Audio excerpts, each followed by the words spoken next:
আল্লাহ বললেন, জিব্রাইল যাও যাও, তাড়াতাড়ি তুমি ইউসুফের কাছে যাও, আমার নবী ইউসুফরে বাঁচাও। আমার নবী ইউসুফের কানের সামনে যে বলো, ইলা নাহিয়াতিল বাব, দরজার দিকে দৌড়াও। কোন দিকে? আরো জোরে বলেন, কোন দিকে?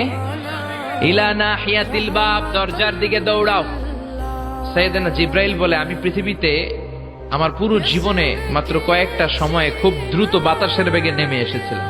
এর মধ্যে ওই দিন যেদিন ইউসুফের কাছে ঈমান বাঁচানোর জন্য আল্লাহ আমারে পাঠিয়েছিল। আরেকদিন হচ্ছে যে দিন ইসমাইলকে বাঁচানোর জন্য আল্লাহ আমারে দুম্বা দিয়ে পাঠিয়েছিল। আল্লাহু আকবার।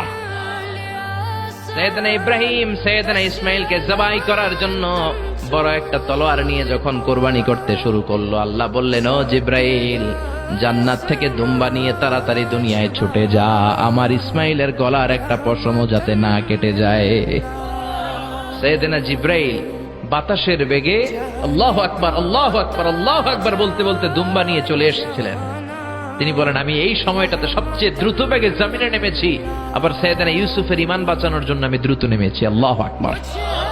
সাইয়েদনা ইউসুফ চোখের পানি ছাড়ে, জিব্রাইল কানের কাছে এসে বলো, ইউসুফ ইলা নাহিয়াতিল বাব, আল্লাহ বলছে দরজার দিকে দৌড়ান। সাইয়েদনা ইউসুফ বলে, জিব্রাইল, দরজার মধ্যে তো বড় বড় তালা লাগানো। জিব্রাইল বলে, ও ইউসুফ, আমি জানি না, আল্লাহ শুধু এই মেসেজটা দিয়েই আমারে পাঠিয়েছে, দরজার দিকে দৌড়াও। সাইয়েদনা ইউসুফ আল্লাহর উপর তাওয়াক্কুল করে দরজার দিকে দৌড়ালেন। জুলাইখা মনে মনে হাসে। জুলাইখা বলে, দরজায় তালা আছে না নাই? আমি ওই তালা খুলে দেওয়ার সাধ্য আমার আল্লাহর আছে না নাই?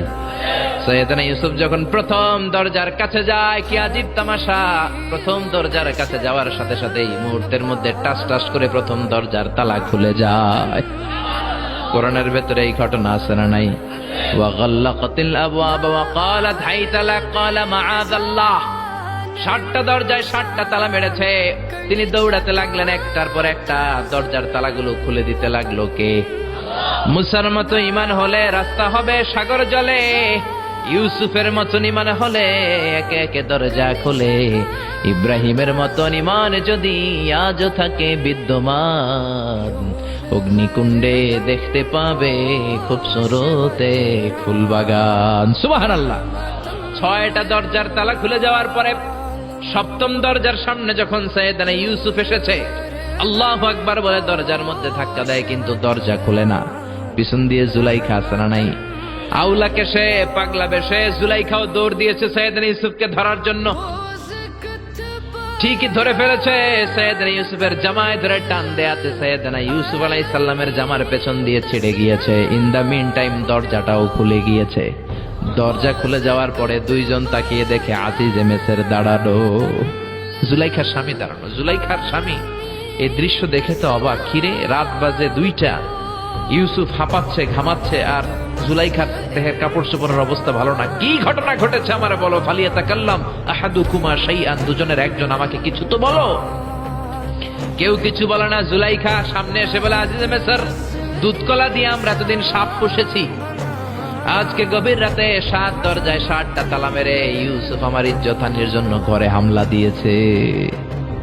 হাসানা মিসা, সোরের মার বড় গলা, যুগে যুগে আসানা নাই। আজিজে মেসর বলে, তোমার কোনো সাক্ষী আছে? জুলাইখা কয়, আছে। কে সাক্ষী? আমার দাসী কালী মামা। এই কালী মামা, সত্যি নাকি? কয় 100% সত্য। এরকম সাক্ষী বাংলাদেশেও আছে না নাই? ঘটনার সময় জন্ম হয় নাই, ঘটনার সময় বয়স ছিল 2 মাস, কিন্তু সাক্ষী দেয়। ওই সাক্ষীর উপর ভিত্তি করে রায় হয়, ওই সাক্ষীর উপর ভিত্তি করে বিচার হয়, ওই সাক্ষীর উপর ভিত্তি করে জেল হয়, ফাঁসি হয়। আছে না নাই? জোরে বলো না, ছেড়ে নাই।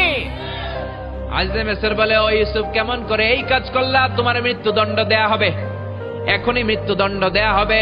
জল্লাদের কাছে তোমার যাওয়ার দরকার নাই, জল্লাদ তোমার সামনে এসে এখনই তোমার ঘাড় কেটে ফেলবে, মাথাটা দেহ থেকে আলাদা করে দিবে। তোমার কোনো সাক্ষী থাকলে বলো।